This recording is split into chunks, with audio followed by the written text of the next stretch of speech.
Okay, let's get this thing put together right quick and get you going. I did leave the battery in it. So That's fine. Yeah, that's fine. We'll test it right quick.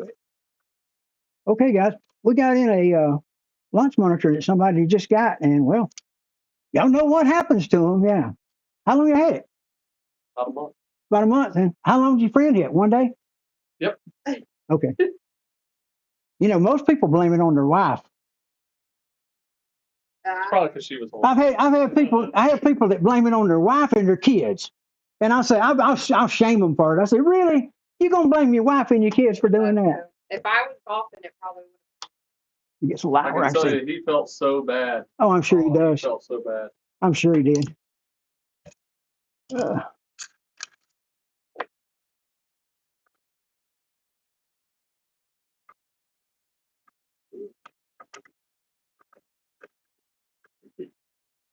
Yeah, I've been in sim about a little over 2 years now, almost 3.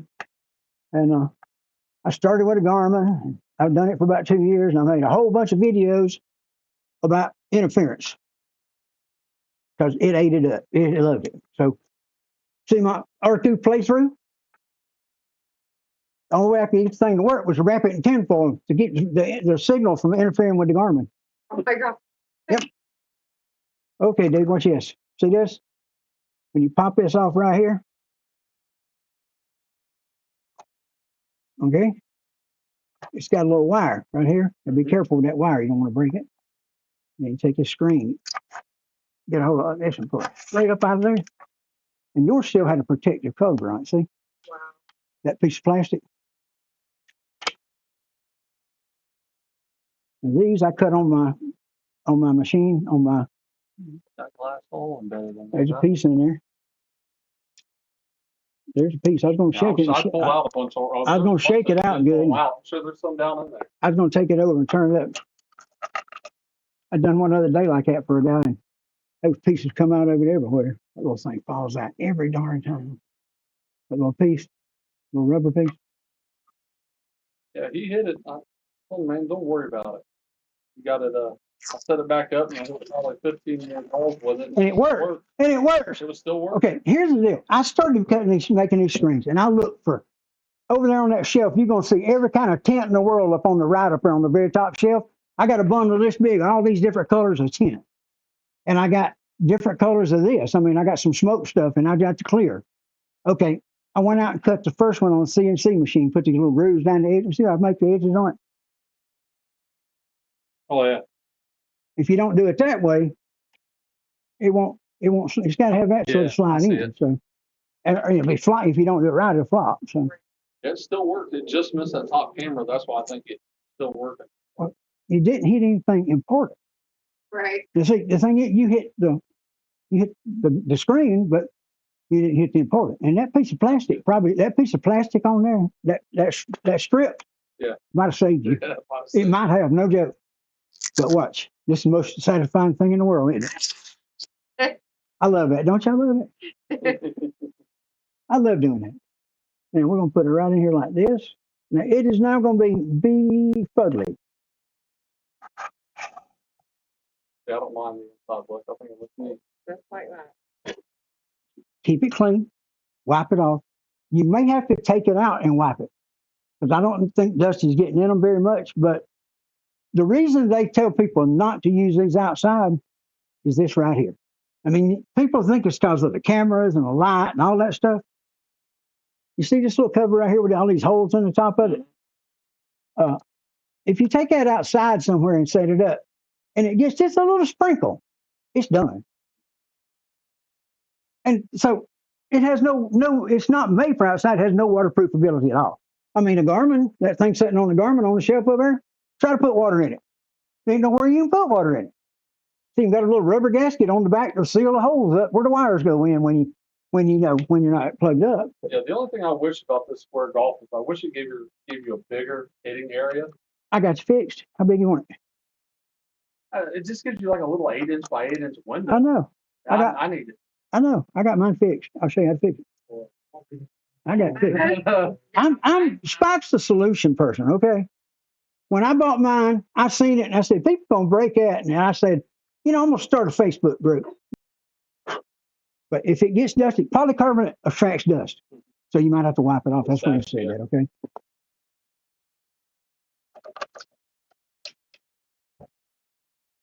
It's gonna work. It'll be fine once I get on.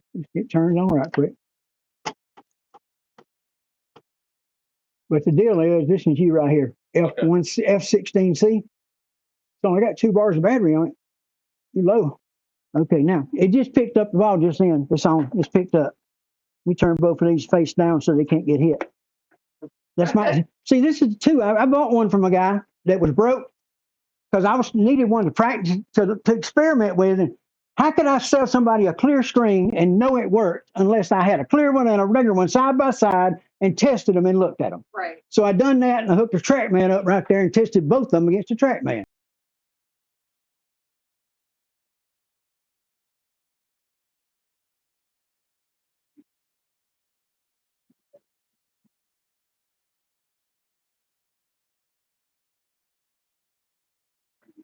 Now I like to put right there. Now I'm putting over there. And when I want to drive, I like to drive right there. I'm flip flopping around here today, buddy. Now see, I hook this up and I just reach and get it like that and pull it, hook it up, move it. 40.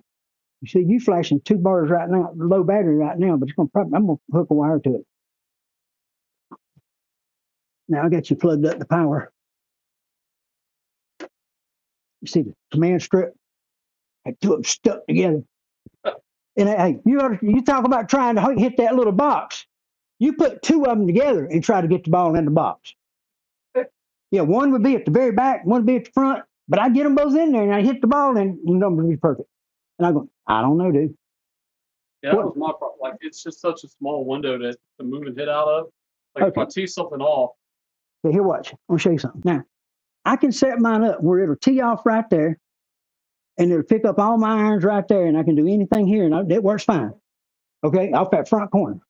But with me being able to putt, I just have to do this and put the ball right there, and it works for me.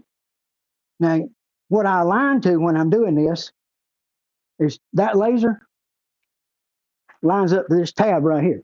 When this machine is set up and it's squared right, it's going to line up and it's going to hit that tab. And that laser behind your leg right there, when I turn it on, it's going to fly right through the middle of that mat and hit that tab.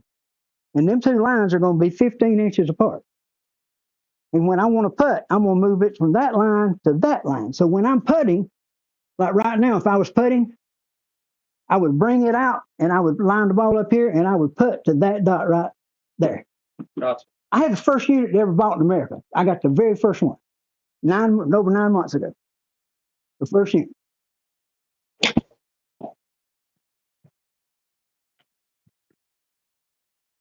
Hit that a long way. A lot farther than I wanted to. Meant to. Pick it up. And you see the box. Mm-hmm. That's the main thing. Watch the box to get you going now. And then once you go to GS Pro, you don't have that box. So you better get used to it before. And then, but in GS Pro, you got a little line on the bottom of the screen that'll come on and give you a green line. That's a long way for a lob wedge. But that's the way it works right there, buddy. You think? Pretty quick repair, huh? Yeah, oh yeah. And here's the deal. It's got that screen on it. Now, if you hit it, you're not going to break it. Like I said, I took one on the floor out there and beat it with a hammer. Right. If I can't beat it with a hammer, I doubt you're going to break it. The putting is usually doing pretty good. Let's check how it don't putt right quick, see what it does. But once I line my stuff up, I verify that it's straight. When I'm practicing putting and lining up, and I get everything lined up, and as I told you, I'm gonna move out and my monitor out, and I'm gonna put to this point. So it's the same no matter if you was putting from over there or here. Once you line it up, then you just put. And what I want to do now is I want to roll the ball, and which side of that dot is going to tell me if it's right or not. So left side of the flag, yep. And then just kind of tune it in and get where you make sure it's right, but the laser's not going to lie to you. Okay, here. So how, you said earlier you could fix that. How do you make that the target zone where you're hitting from bigger? Just that slide? And you move it anywhere you want to. You can go this way. You can set it up to move forward and backwards, or you can set it up to go this way. Okay. So you can set it up right. You can hit right here, and then move it up here and put right there on that surface, or you could do that and that. Whatever you want to do, it's easy. It's the easiest way I know to do it. 10.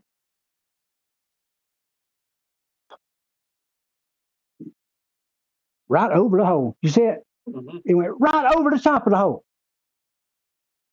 Now this is my playing partners club. Her name's Goldie Jean. She's 4. She's deadly. She is pretty deadly. She'll get this thing like this, and she'll lean over here. She'll hold it here, and she'll get down here like this. Even with it that long, she's a hoot, man. She came over Thursday and stayed till Saturday, and I wore out. I was completely wore out. Oh, it's working. It's doing what it's supposed to do. Well, hit a few. Try it.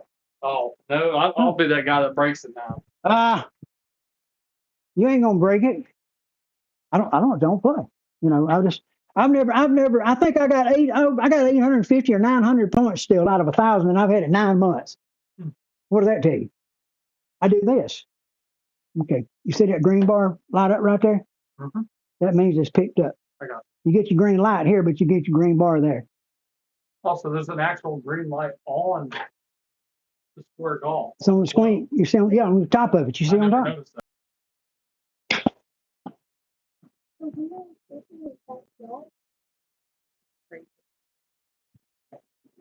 Well, look how much. Look at it.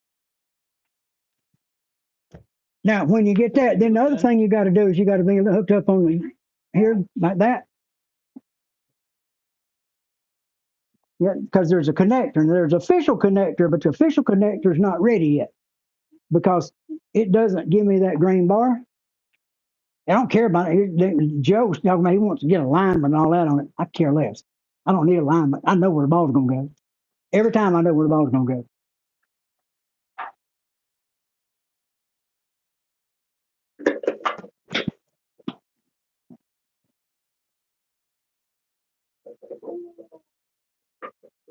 That's what TFO. And it's got driving ranges and all these golf courses and Pebble Beach and, pretty much anywhere you want to go.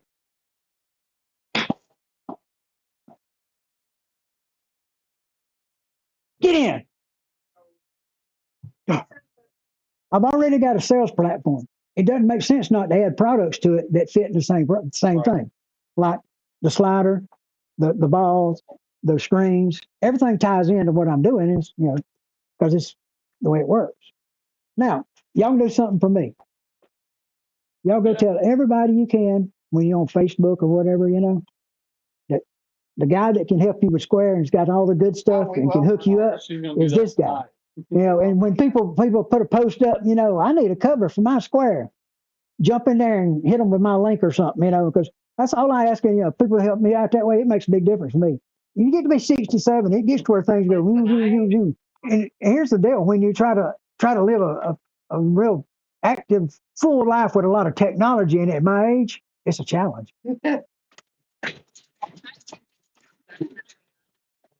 Okay, guys. Nice family came by. I got their Square fixed up, and they're headed back over to Duncan. And there's my hometown. So somebody from my hometown come got your Square fixed and got them some stuff to make it work better. So they got them a slider and a ball and garage and a putt perfect. So, hey, hooked up. I'll be good. I got to go. See you next time. Gotta go. A lot going on. I'm tired. Bye.